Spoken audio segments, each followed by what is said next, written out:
La drammatica vicenda di Grussotto Muscao inizia nell'estate del 60, quando viene sequestrato nel Nuorese un possidente, l'agricoltore Pietrino Crasta.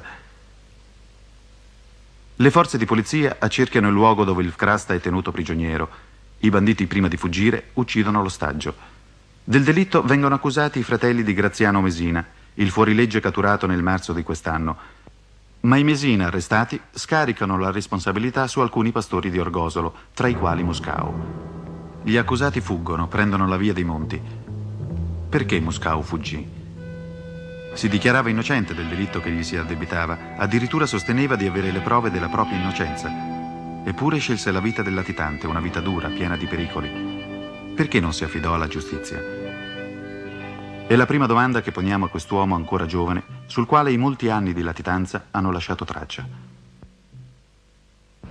Perché mi sono dato alla latitanza? Perché al nostro paese di Orgosolo significa che uno passano 4-5 anni e poi al processo viene assolto e sono sempre anni persi questi. La lunga carcerazione preventiva dunque? Sì. Lei faceva il pastore? Prima facevo il pastore, sì, c'avevo un gregge a nostra proprietà.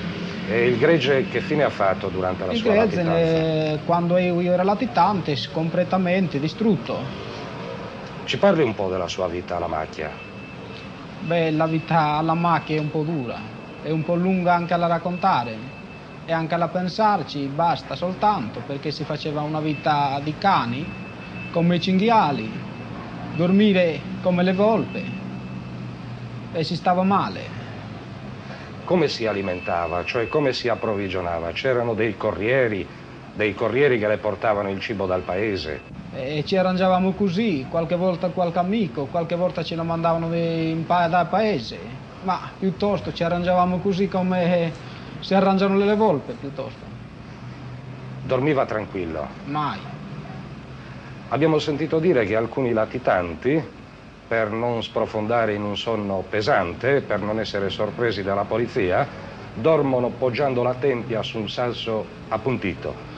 Beh, più volte dormivamo così, in questo sasso appuntito, perché non ci prendeva sonno, più di 3 minuti, 4, 5, ma poi ci costringeva a alzare la testa e sentire se c'era il rumore vicino. Durante la latitanza lei è mai andato in paese? Beh, durante la latitanza sono rimasto la prima senza quasi 18 mesi senza andare più in un paese. Ma è arrivato mai vicino a Orgosolo? Beh, quando arrivavo vicino a 200 metri bisogna tornare dietro, mi tenevo la forza a me stessa perché avevo paura del me stesso di entrare nel paese. Facevo forza e ritornavo indietro. Vuol dire che si dominava? Mi dominavo di me stesso. Ma quando andava in paese, dopo questi 18 mesi, lo riconoscevano? Beh, certo, se mi vedevano, mi riconoscevano, ma tentavamo sempre di mi nascondere il viso, girandolo le spalle, facendo finta di accendere una sigaretta. Ma la polizia conosce i latitanti, voglio dire, è in grado di riconoscerli se li incontra. Ad esempio, a lei è mai capitato, durante la sua latitanza, di incontrare dei poliziotti e di non essere riconosciuto? Beh, a me mi è capitato poco, ma una volta mi è pure capitato, andando a un paese fuori. Era una sera piovinosa, così. Scusi, un paese fuori Orgosolo, un altro paese? Un altro paese fuori di Orgosolo. Una sera piovigginosa? Piovigginosa, così. A un certo punto troviamo una camionetta affangata che slittava, che non si riprendeva. Una camionetta dei carabinieri? Della polizia, sì. A un certo punto loro hanno detto di dare una mano, gli abbiamo dato una mano e ci siamo finiti buonasera, buonasera, grazie, ringraziando perché gli abbiamo dato questa mano. Suo padre è morto mentre lei era latitante. Lo ha visto sul letto di morte? Sì, mio padre era morto durante la latitante, sì. Ma sul letto di morte lo ha visto? Non l'ho visto. L'aveva visto giorni prima? L'ho visto 2 giorni prima di morire. E lei ha capito, ha temuto in quel momento? Beh, ho capito forse che era l'ultima volta che lo vedevo.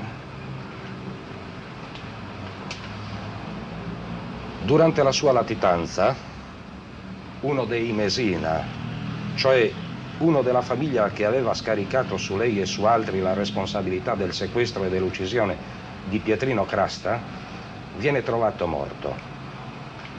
Graziano Mesina crede, ora sappiamo a torto, che a uccidergli il fratello sia stato lei.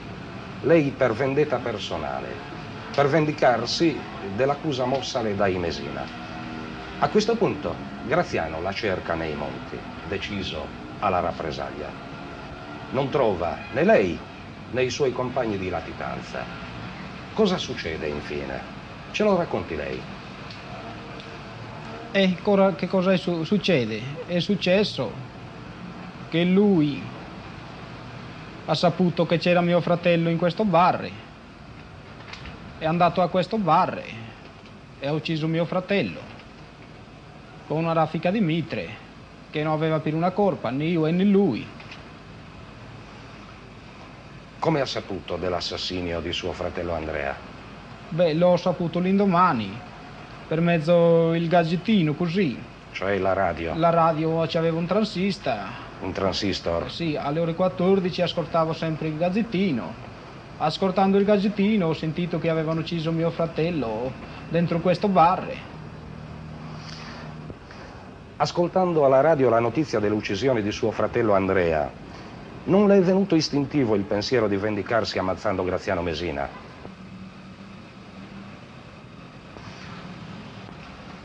No. Ma i suoi compaesani l'incitavano alla vendetta? Beh, qualcuno mi incitava anche alla vendetta. E com'è che lei ha resistito a questi incitamenti? Come mi sono riuscita a dominare? Non lo so nemmeno io. Quando penso su me stesso, non so come ho fatto a mi dominare.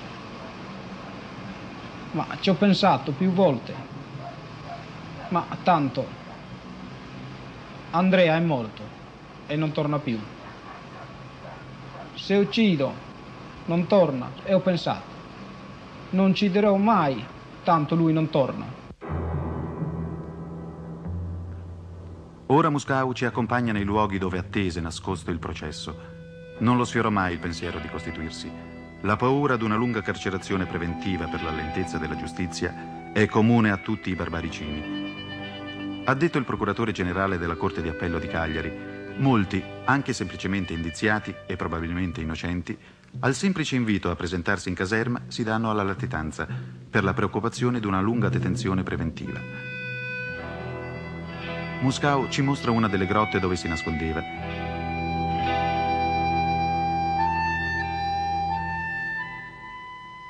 Rimase alla macchia 4 anni. Finalmente s'arrivò al processo. L'avvocato Pietro Mastino, uno dei più grandi penalisti sardi, fu il difensore di Muscau. Beh, il processo ebbe a risolversi, secondo me, con una affermazione di vera giustizia, perché Giuseppe Muscau, noto sotto, fu dichiarato assolto perché non aveva commesso il fatto che gli veniva attribuito. E io do a questa formula di assoluzione, non avere commesso il fatto, una interpretazione assoluta, radicale. Non è, si potrebbe dire, che mancassero le prove di sua colpevolezza e perciò non sia assolto. No, c'erano le prove della sua innocenza. Vale a dire, implicitamente si è riconosciuto che gli anni che egli ha dovuto superare rambaggio latitante sono anni che ha patito e subito ingiustamente. Muscau aspettò di conoscere l'esito del processo nelle montagne di Orgosolo. Seppe della soluzione da un amico, poi dalla radio. Finalmente poteva tornare in paese, dopo anni di vita da cinghiale, ma la sua vicenda giudiziaria non era finita. Il pubblico ministero aveva presentato ricorso contro la soluzione. Sono passati da allora altri 4 anni e il processo d'appello non è stato ancora celebrato. Cosa significa in concreto per Muscau il carico pendente derivante da questo ricorso? Certo, la soluzione in primo grado gli permette di circolare liberamente, ma egli può definirsi un libero cittadino nella pienezza del termine. Quali inconvenienti provoca questo ritardo? Ad esempio, ci sono ostacoli per quel che riguarda la ricerca di un lavoro? In questo riguardo sì, perché qua non è tanto facile a sistemare per tutti, no? C'è molta disoccupazione e non si riesce a sistemare, ma di più c'è questo per me, di più perché ho avuto questo carico pendente, troviamo più difficoltà ancora. Ecco, lei per esempio, a causa di questi carichi pendenti, non può avere il passaporto se volesse emigrare per andare a trovare lavoro altrove. Non mi concedono il passaporto come una punizione, deve essere sempre sottomesso dalla polizia forse. Ecco, si sente ancora controllato, ma quando va in giro per gli enti a chiedere lavoro, che cosa le succede? Quando vado in giro così a chiedere lavoro mi dicono sempre, vediamo, ma non ti possiamo sistemare perché tu sei stato in questo carico pendente, no? Cioè, a 8 anni dal fatto, il processo continua, c'è stata una soluzione con formula ampia, ma si attende il processo d'appello e lei continua ad essere ancora, malgrado il riconoscimento della sua innocenza, continua ad essere un cittadino di serie B. Il processo nel quale è coinvolto Muscao si trascina così da 8 anni. È un fatto eccezionale qui a Nuoro? Certamente no. E il motivo si fa presto a individuarlo. Mancano i giudici. Nella valutazione obiettiva del procuratore generale della Corte d'Appello di Cagliari, il numero dei giudici doveva essere aumentato a Nuoro da 7 a 13. Ed ecco le misure adottate in corrispondenza alle più recenti ondate di criminalità. Soppresso un posto di presidente di sezione, il numero dei giudici diminuito da 7 a 5, il numero dei sostituti procuratori ridotto da 3 a 2.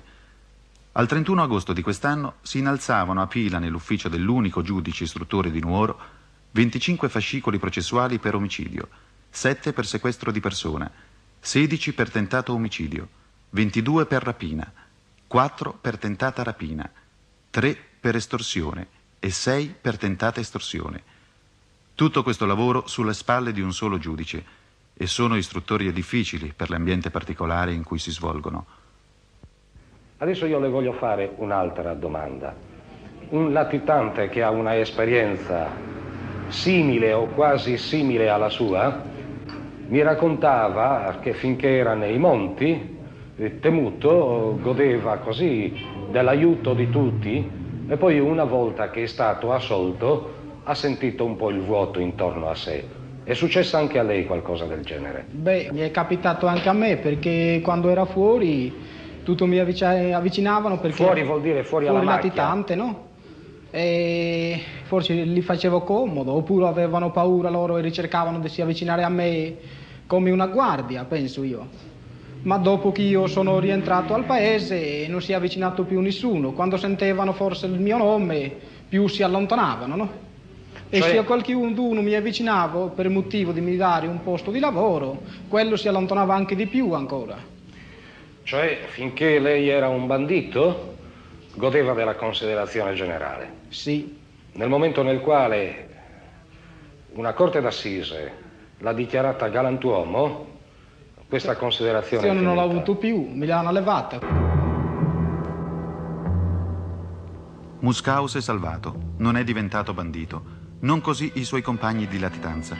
Uno è morto in uno scontro a fuoco con i carabinieri, un altro è stato assassinato in circostanze misteriose mentre era alla macchia, un terzo è implicato in gravi delitti. La sfiducia nella giustizia favorisce la latitanza e la latitanza è la sponda di un precipizio. Basta un passo breve per franare nello stato di bandito. Ed ecco gli attentati, gli omicidi, le estorsioni, i sequestri di persona. Non ci si ferma più. Il denaro procurato facilmente invoglia d'altro denaro, tutti i freni cadono e la violenza dilaga, come anche i fatti di queste settimane drammaticamente dimostrano.